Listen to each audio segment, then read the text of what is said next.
દીવ પુલ પર two wheel ગાડી slip મારતા અકસ્માત સર્જાયો. એક વ્યક્તિને ગંભીર ઈજા તથા બીજાને સામાન્ય ઈજા પહોંચી હતી.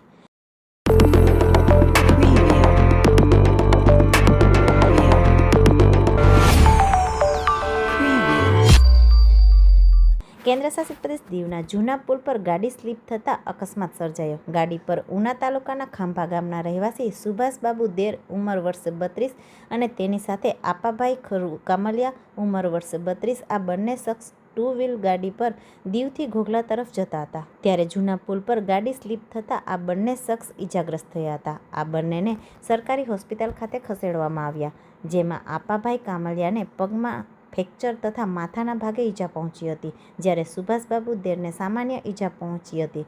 આ બંનેને પ્રાથમિક સારવાર આપ્યા બાદ આપાભાઈને ઉના રિફર કરવામાં આવ્યા હતા. આ ઘટનાની જાણ થતાં દીવ પોલીસ પણ સરકારી હોસ્પિટલ દોડી આવ્યા હતા અને આગળની કાર્યવાહી હાથ ધરી હતી.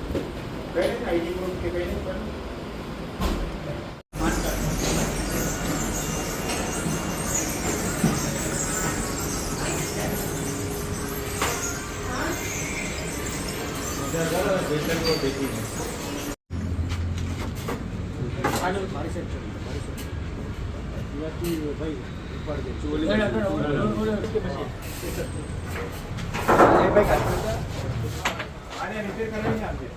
આને પણ પછી લેતા રિપેર થઈ જાય. બરાબર.